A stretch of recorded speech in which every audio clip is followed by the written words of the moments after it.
That's real, especially at this moment right now. Really, the last 4 years. Uh, I thought we were really in the midst of a black renaissance. As history teacher now. I think about the 1920s and the Harlem Renaissance. Yes, Okay, sir. so we're in the 2020s. So with the murder of George Floyd and the ground swell of support, people forget they were the biggest protests in world history. Like around the world, people were coming out and saying Black Lives Matter, all the fake love that a lot of these places were showing us, businesses and stuff like that. It seems like we didn't capitalize on that moment. But now we see this black woman, Kamala Harris, and the groundswell with her candidacy. You see all them women, black women, get on a call and raise millions in a little bit of no time. Black men get on a call, raise millions. White women get on a call and raise white men recently. The white dudes. They, like, it seems like people just need something to galvanize them. Because just 2 weeks ago, the Democrats were goddamn, they were crying and complaining about Joe Biden. Literally. Yep. You just switch from him to the vice president. Now they're galvanized. So this could be a galvanizing moment for HBCU football. Something to rally around, something to say, oh, okay, we're still doing the same thing. But if you take that FCS tag off and say FBS, oh, now, a lot of people complain about us not being in the new college football game. That type of shit is eliminated. Yep. You in that, and that's free advertising for your school. When somebody go on that game and they can go play with that, that's advertising for your school. Okay. Yep.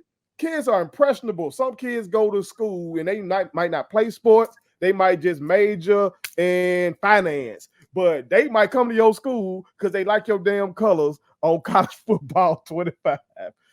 Kids are impressionable. Well, to your point, I actually think in a strange way that if this happens, and let's say it happens, right? And I'm telling you, it's going to make news. It's going to make news. ESPN, everywhere, it will make news. And here's the thing: the moment that is announced, and it makes the news that it's going to make, I believe that can be a proverbial spark plug to your point that actually can tie in with what's going on grassroots wise within the country right now. With the country of that, the fact that you do have the possibility of a black woman being president. Again, that's another spark added to it. And I'm telling you, because again, when you talk about this conference actually starting, when I say you get the best of both worlds, now you're still going to have access to elite talent now. Because here's the thing, as we know, every player can't go everywhere, even if they add the 20 additional scholarships. But don't tell me if we have an FBS conference that the MAC is a more of attractive conference to go to than Thank you. I was about to say that. Don't tell me that the Conference USA is a more attractive, because here's the thing, Eastern Michigan gets a lot of talent.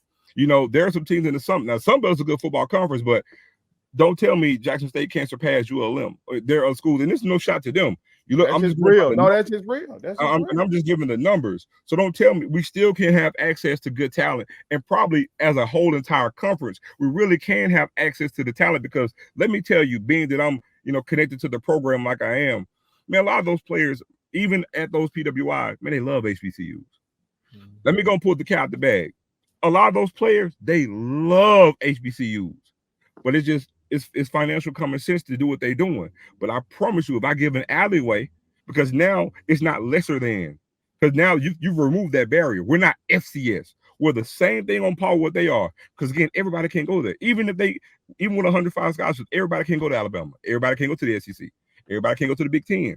And so it might not work out in those places. We see with the transfer portal, you get there, this position coach and told you it was going to be this way. You got on campus, it was that way. All kind of shit can go on, man. And that's just real. And the transfer portal allows you to move around now when those things occur. And to your point, since you mentioned that, even with the advent of the 105 scholarships, some people may say, oh, well, we'll still get some players to trickle down to us. Yes, we will. But the difference is now, since the schools themselves can pay, most of those players that we will get, they will be for a 1-year rental, because the NCAA also instituted a rule earlier this year that players could transfer after every year now without having to sit out every year. So now you can literally have it. And we talked about this. You can have a high school recruit sign with Jackson State and literally transfer all 4 years. So now, and just so you know, it was last year's freshman class is going to be the last last year's senior class. This year's senior class is the last class in college ball that you're going to have under the construct of being able to be at a school and graduate the way they did. Because now the percentages are going to be really low of when you sign a high school kid out of high school that's going to graduate from your school. Think about that, because they have the ability to transfer every year. So just think about that. So now let's say you have 25 you sign 25 kids. Look at the numbers and the percentages of those kids that's going to graduate now, because they can transfer every year. But see, I think just not comparing us to the SEC, Big Ten. I'm putting that over there because I know what they do. They are dropping off stupid bags, big bags, okay? Because they got a old man for Nike, okay? It was the Phil Knight. Mm-hmm. That report saying that he just finna go all in and get Ebo whatever they want because he wants a championship before he die, okay? You got that kind of stuff going on, okay? The leaders of these corporations. So I ain't talking about that. I'm talking about in the Sun Belt Conference USA. Them kind of motherfuckers, okay? I think we really would stand a better chance of retaining a kid than they would. Because, again, my life has been very diverse. So being at Southern Miss and Jackson State, I can tell you I took 2 semesters worth of class at Jackson State to get my teacher's license. And them 2 semesters, I had 3 black male professors who left a mark on me so incredible, okay, in just 2 damn semesters. Meanwhile, I spent 4 years at Southern Miss and had 1 such professor in 4 years. So imagine now we get that athlete in to Jackson State and we learn from this grassroots fundraising that's going on with this Harris campaign. It's when I'm saying grassroots, y'all, this ain't LeBron just throwing in the money or Oprah or Tyler Perry throwing in the money. Hell, I gave $47 to the Harris campaign. $47 motherfucking dollars because I said she's gonna be the 47th president. Okay, people around the country are doing that. It does not take a lot when your numbers are a lot. So let's say we learn from that. So we got the money where we can be competitive with the Conference USA schools in terms of the NIL. They cannot touch us when it comes to culture. No, sir. When it comes to the professors who gonna wrap their arms around you because they are you. When it comes to the on-campus vibe, the little pop-ups and shit that go on at Jackson State, where Kirk Franklin might come through this bitch, y'all singing melodies from heaven on the spot. That ain't happening at Southern Miss and ULM. That ain't happening, okay? Do I have to mention the bands? I don't have to mention the bands. I don't think I have to mention the band. All that stuff can help you retain a kid who, if he's at one of those institutions, he finna hit the transfer portal as soon as a motherfucker to show him a $5,000 more, he gone. Well, to answer your point though, and what you gave, because I always use this analogy when I talk about HBCUs. HBCUs are almost like a mirage for Black people. And what I mean by that is just visualize a mirage, a safe haven, because it's a mirage of real society. Because think about it, you're at a Black oasis, so to speak. And so you're not, and so at that Black oasis, you're not dealing with some of the realities of the world. You know what I'm saying? For those who live on campus, you know what I'm saying? Because you're not really watch this. You're not really dealing with racism for the most part because you're in a Black oasis. You know, so you're not dealing with redlining. You're in this Black oasis. All the ills that we deal with as Black people, you're shielded from that for those 4 years. You see what I'm saying?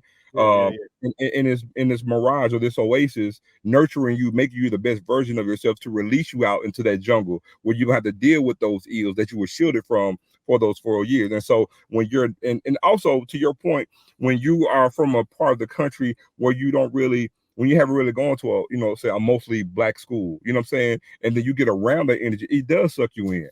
Like I said, we have a lot of players who weren't familiar with HBCUs, and man, they come to Jackson because let me just tell the world too, man. A lot of players when they come to Jackson State, man, they love it. Like even some of the players, trust me, that's gone on to Colorado, they still come back to Jackson. You saw Shedeur Sanders saying it was a family vibe in Jackson. I'm telling you, heard him say that. And they've been back. Some of the players from Colorado have been back. They love it more than once. They love Jackson. They love the vibe. And again, that goes back to what I was telling you, man. It's an oasis. It's a mirage. Yeah. But you don't get that every place, but you get that at HBCUs. You know what I'm saying? And to your point, that's one thing that helps us because you don't get that there. You're not loved on there. You know what I'm saying? You're just a number because of how huge it is. And I'm not trying to paint this picture as if HBCUs are just so tiny. Some are, some aren't. You know what I'm saying? But you're loved on, you're nurtured, you're cared for, and that resonates. Yeah, that's real. Again, when I used to walk on campus at at Southern Miss, I'm seeing some of these buildings named after folks that hate me. Mm-hmm. Now, one building named after Clyde Kennard, who the state of Mississippi jammed him up on a bullshit charge of stealing some chicken feed. And he went to put him in parchment until he got so sick, then finally they let him out when it was too late and he died. One of the buildings named after him after all that. Mm-hmm. But some of these other buildings, folks whose life work were to keep people like me out. And you go on Jackson State campus, I go in the education building, this named after a black person who is great. All these places, and the stuff street. like that. The street, when you turn on the street, J.R. Lynch Street. I mean, it's the opposite. Yeah. So just little stuff like that. I remember I walked in the bathroom at Southern Miss. I'm a scholar. Okay, so I'm in the library handling business. I walk in the stall and they got all niggas go home on the bathroom stall. Wow. Hard ER too. So this ain't like you gonna be in the bathroom at Jack State, maybe you somebody say this for all my niggas or something. No, this says all NIGGERS go home. Man, that fucked me up. I needed that because I grew up in this all black neighborhood. I had never experienced nothing like that. You know what I'm talking about? I went to St. Joe, well, that's upper middle class white folk. Mm-hmm. I ain't never experienced nothing like that because that's out, that ain't. Some of them held those views. I see now because Facebook, boy, folks will put some shit on Facebook now. Yes, sir. But at that time, that's outside of the norm to show that. Southern Miss was. I opened it. I'm like, I'm a 4.0 student down this bitch. But to whoever wrote this, that's what I am. So, like you're saying, some of these kids, these athletes come in there, they won't have to deal with that. They won't have to deal with that kind of stuff. But now, once their career is over, of course, like you're saying, they're going to have to deal with it in the real world. But at least for that time, you loved on, kind of like that show, I think they canceled it now. The All-American spinoff where they did the college version of it. Yes, yeah. It's kind of like that, you know what I'm saying? Or everybody know about A Different World now. That's the absolute classic one. But I totally agree with you, King. I think it's only right. I think it's only intelligent for our institutions to make this damn move. And I think we'll have instantly more juice than a conference like Conference USA. And the thing too that I want to, I hope, I actually hope, this reaches as many people as possible. But the main thing, and I told you like what Pac said, years ago, I may not be the person that's going to change the world, but I'll be, but I'll cause the person who's going to change the world. I'll put a spark in them. So I hope that this conversation puts a spark in one of the ADs or one of the presidents or somebody that can give this to an AD or to one of the presidents. Because again, I always say nothing from nothing leaves nothing. And we're just existing right now. We're not thriving. You know what I'm saying? I could even say that Jackson State, as great as it is, it's still present day. It's not the best version of itself. And again, we always tell our students to strive and be the best students you could be. You know, why settle for a 3.5 when you should be getting a 4.0? You see what I'm saying? We should always strive for greatness and be better. Well, I urge those sentiments to the institutions themselves and to the sports programs themselves. Why settle for what we're doing? And when I say settle, I'm saying because we're not maximizing our potential. That's a fact. We're not maximizing our earning potential, and we have not exhausted all possibilities to do so. And so, knowing that in mind, why not do that right now? Knowing that the college football landscape is changing on its axis, literally as we're having this conversation, and it's not, and we haven't reached the end of that. So, knowing that, it's just like, why settle or why put off to tomorrow what I can get done today? Why settle for what we're getting when great is so much greater later? But again, we have to do the work. We have to have some visionaries in the midst somewhere to say, you know what, we aren't the best versions of what we can be. Man, let me make a phone call. Hey man, what y'all think about this? And I'm gonna say something kind of controversial, but I mean, again, it is what it is. A lot of us don't make moves because we're worried about what we're tied to may not thrive, and we cannot have that mindset. I can't worry about what's going to happen to my neighbor's home if my home is sinking. So, and I'm not trying to have it where we're focused on self-preservation. I'm really not trying to be in that mode, but you have to do what's best for you before you can help and entertain anybody else's. In other words, we're from Mississippi. William Brother got a world famous song, you know what I'm saying? Sweep around your own front door before you sweep around mine.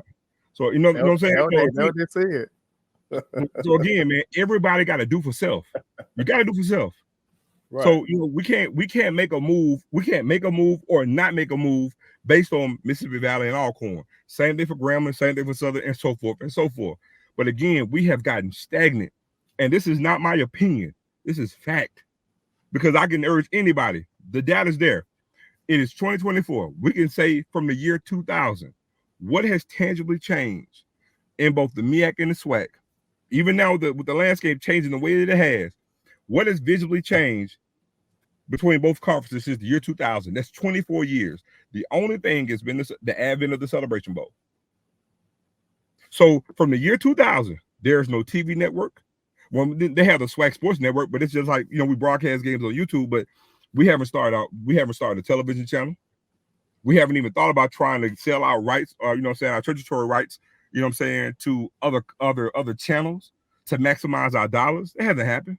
It's been status quo after status quo after status quo. Only thing that's happened within the SWAC is we changed the location of the headquarters and the Celebration Bowl got started. That's it. Celebration Bowl pays out $1 million, and you know, that's dispersed amongst the teams. But when we talk about revenue sharing, don't sit here and tell me that the SWAC. Man, look, if the Sun Belt Conference, who doesn't even draw the eyeballs that the SWAC does, if they have a payout where every school in that conference is getting just under $1 million a year, don't tell me that not only the SWAC, but this new HBCU conference can't do. Because I know this new HBCU conference can do it. Because it's going to create a buzz and it's going to generate some momentum. And when you generate momentum, now it's time to get to work. Now it's time to put these other keys in place so we can maximize our revenue. Please subscribe to my daddy's YouTube channel, because the more subscribers he gets, the more attractive he looks to sponsors. The more attractive he looks to sponsors, the more money he can make. And the more money he can make, the more money he can spend on me.